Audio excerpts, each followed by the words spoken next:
Hey, IDS 302. Welcome to video 2 in module 1. It's Sunday, August 30th. This month has gone on for 6 months. August in Phoenix is the longest month you could ever experience, and it's still not over.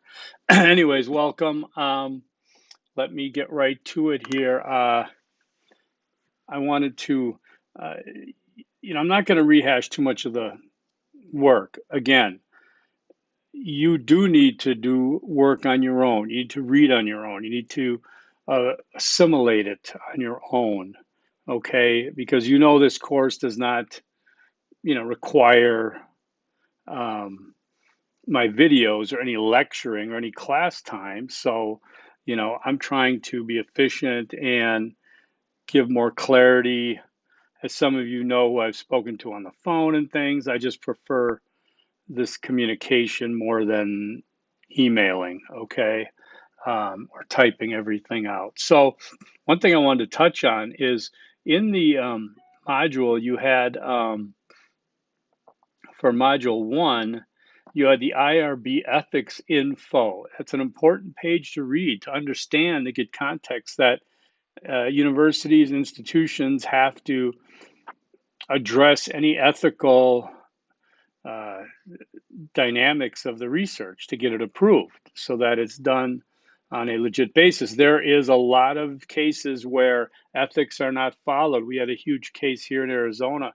It might have been 20 years ago now, but it was up in the Havasupai native lands up near the Grand Canyon, and there was work being done to research to address either diabetes or something. So blood was taken, and it was specifically meant for the one use, but they ended up broadening the study without permission, and that was a big thing going on about that. Um, One thing I spotted the other day from it's called the Inside Higher Ed. There is a here, I'll show you here if you can see this. And I'm just going to point that out. In ethics, I'll add the link to the announcement, but an ethical opening for higher ed institutions. And they're talking about when colleges and universities are reopening after the pandemic, not after, my God, we're right in the middle of this thing. Um, Colleges and universities are required to have ethicists. Why aren't they required to talk to them?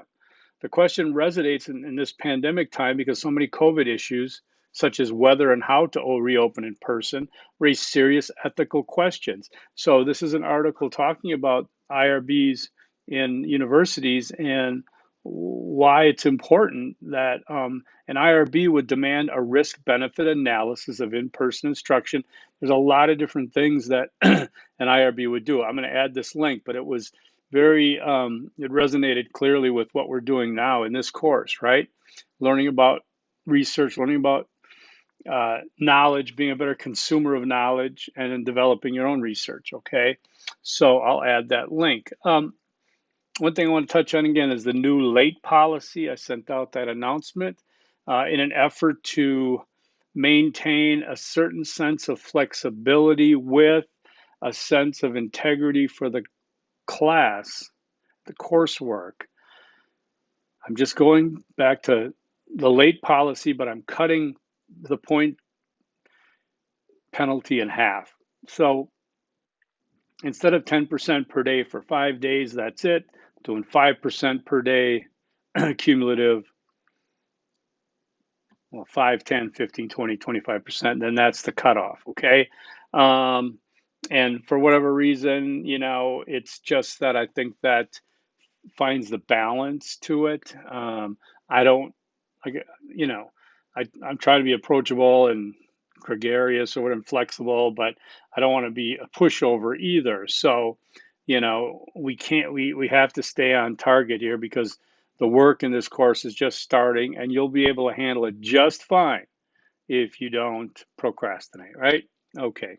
So, when you're looking at your whatever submission you do, make sure you're checking it out for my feedback. I might give you some. Uh, Even if you get 100% on that work, don't just say I did it, move on. Take a look. I may have given you feedback. Okay. Some I do, some I don't. Okay. Email me your comments. Don't leave them in the canvas under my comment because I have to go looking for those. They don't tell me. So if we exchanged comments in the intro discussion board, that's not the status, the standard way it is. But just let me know when you have questions. Send me an email, okay? Um, I don't know why I wrote this, but I just talked about communicating in these videos. I think it's important because of the nature of this course, because so many of you are doing research for the first time. It can be an intimidating topic and one that you kind of like, well, should I drop the course? Should I keep it? I think you should stay here. And we can, was that a Beavis and Butthead laugh I just did? Sorry, that's creepy. Okay, so let's go with Easter egg number one right away. And you're going to quote on this, you're going to write this to me. I know the late policy. Okay, I know the late policy. So I want to make sure that we get that right. Okay, a little side note on apologies.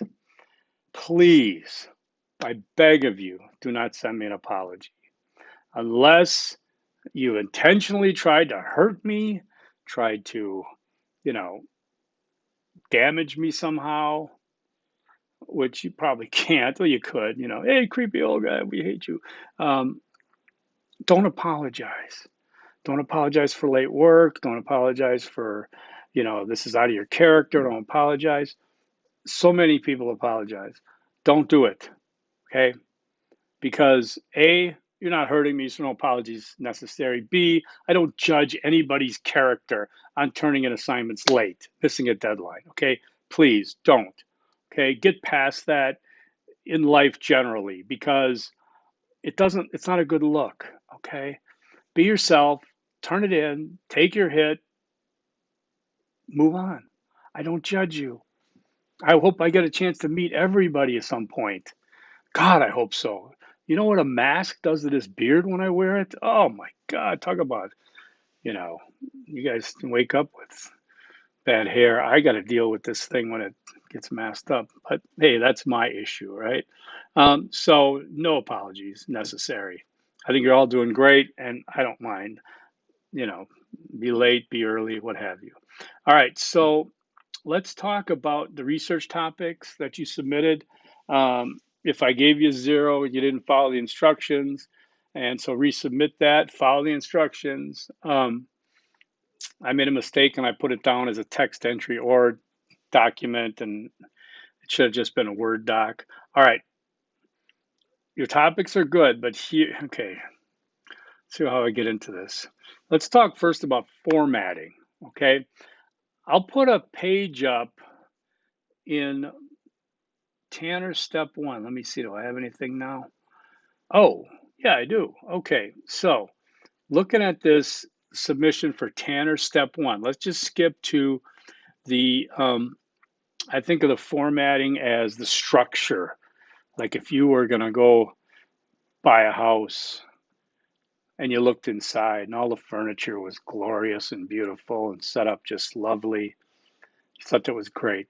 But you looked at the walls, the foundation, no curb appeal, the thing was falling apart. It's got to be both. So formatting is your structure of your paper. Curb appeal, organization. It's very readable and understandable when it's like that. Okay. The content is the other issue, right? But let's talk about the structure first, because, in my opinion, there's no such thing as informal submissions. Okay. Self-discipline, discipline in doing the work at a university level. This is an upper level course, university level. It's no time to be just slacking and thinking that, oh, this is just easygoing stuff. Okay, so this is where the rubber meets the road now. I'm going to start dinging points for formatting issues, for mistakes that I've talked so much about when I said, capitalized disciplines, things like that. So, Word docs only. Name must be on the paper. No cover page, no table of contents, no abstract. It's all on here, by the way. Times New Roman 12-point font. If you don't do that, I will ding you.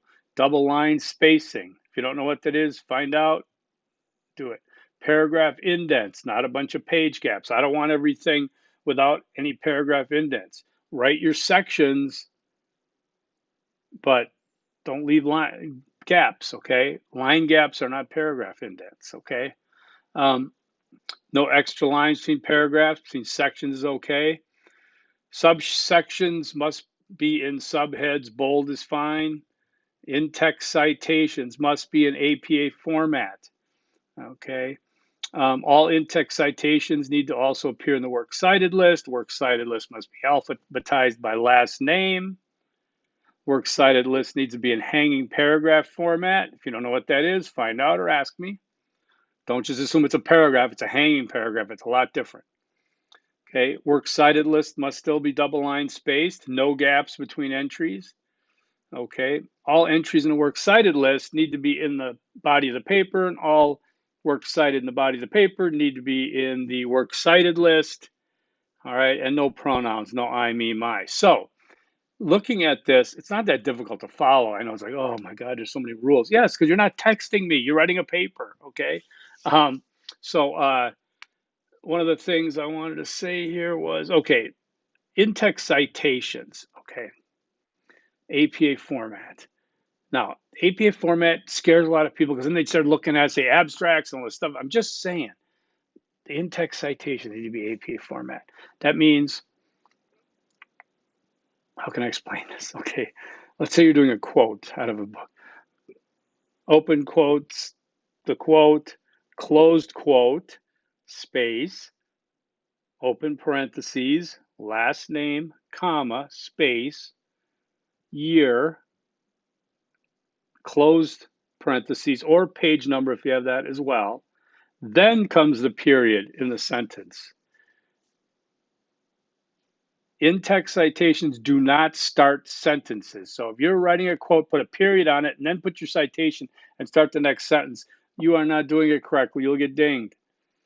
I'm re-emphasizing because I know how it builds over time. I've been in these classes enough where I think, okay, I said enough about it. Like, nope, still don't get it. Okay. Citations must come before the end of the punctuation at the end of the sentence. They don't start new sentences. Okay. Now, there's also long quotes. Be careful. I would avoid them. A long quote is considered anything over 29 words. If you do use a long quote, you need to format it completely differently. It needs to be block quoted. The in-text citation comes after the punctuation. It's not pretty. I would totally recommend not doing 30 or more words in a quote and having to do it that way. Okay, you can find out differently. And yes, you should use sources. I'm going to expect sources. I want sources. I demand sources. You don't give me sources, you're not going to get through this course, because there's no way that a research paper of any type can be done based on what I know about this. I'm going to tell you everything I know. No. And what are sources? Primary sources, previous research, textbooks, research papers, journal articles in scientific journals, okay? It is, sources are not your grandma. I've had somebody use one. Sources are not yourself. Sources are not Wikipedia. Do not use dictionary.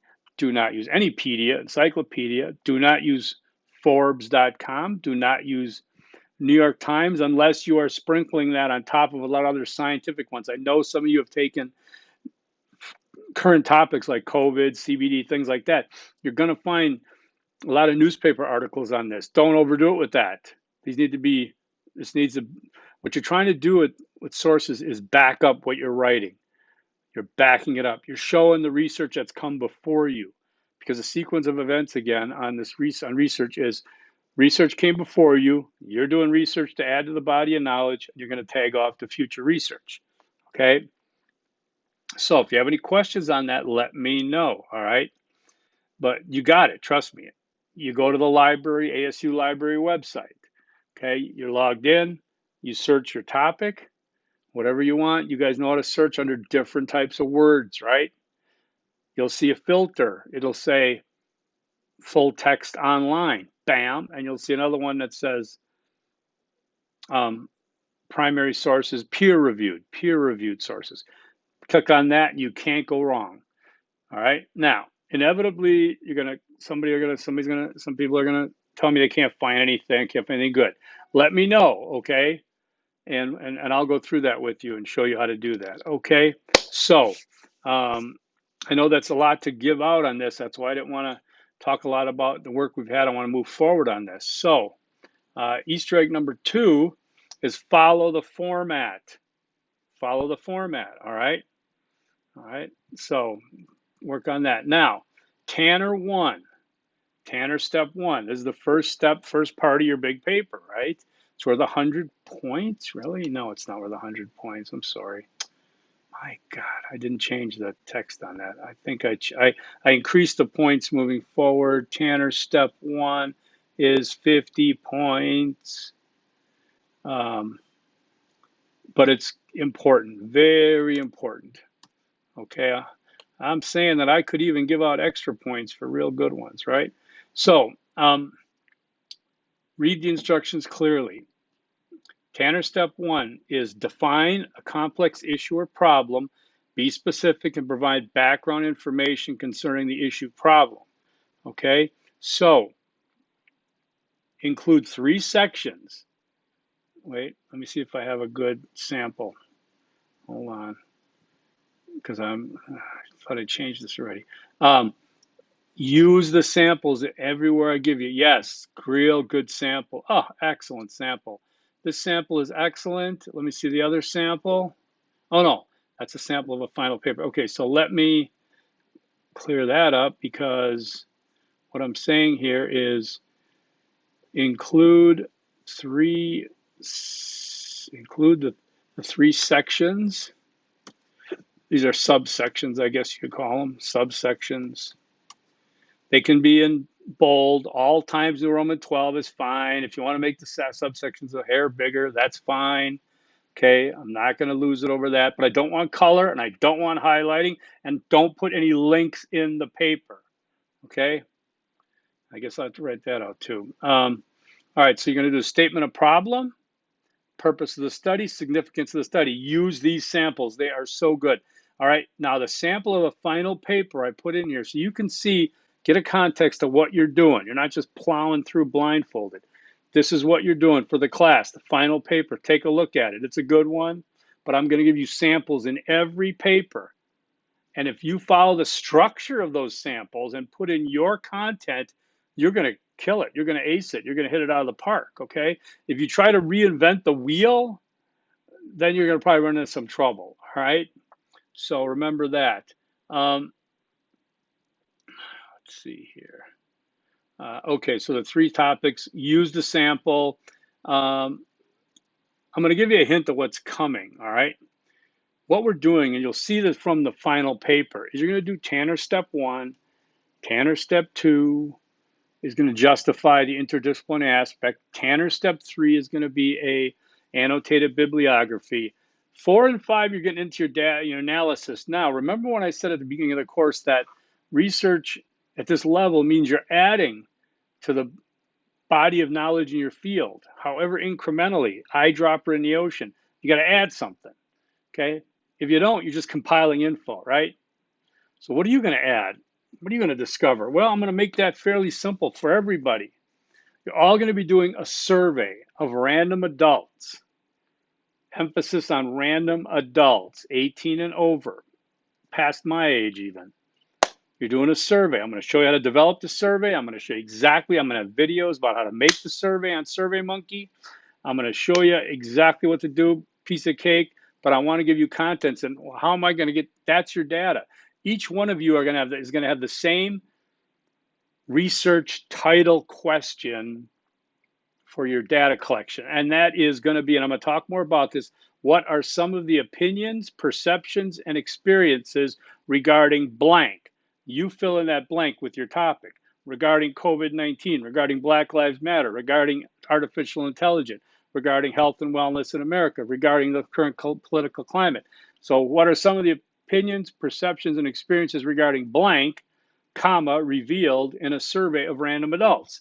That's how you're going to bring in data. You're going to find out, because otherwise you bite more than you can chew. You're not going to, gather data from the earth and climate, all this stuff. But you can find what opinions, perceptions, and experiences others had in a quantitative survey. It's not qualitative. There are no open-ended questions. There's nothing like, how do you feel about this? Now, you could do that if you have a Likert scale of intensity. How do you feel about, how do you feel about COVID-19 as a hoax? And a scale. On the left side, it says, oh yeah, it's definitely a hoax. On the right side it says, hell no, it's no hoax. Or somewhere in the middle. Get what I'm saying? You can do that with anything.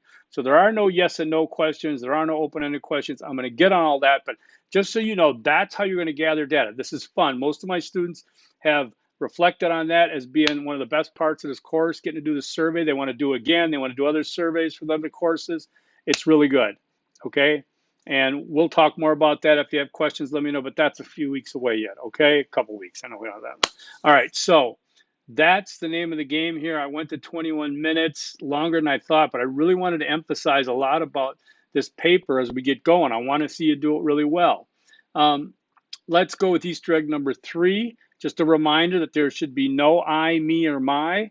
I emphasized this a lot in a previous class, and they came through with flying colors. I think I had one I in that whole course. So it worked by me emphasizing it. No I, me, my. That's your egg number 3. Have a great whatever weekend, week, who knows what day it is, right? Okay, forks up, peace.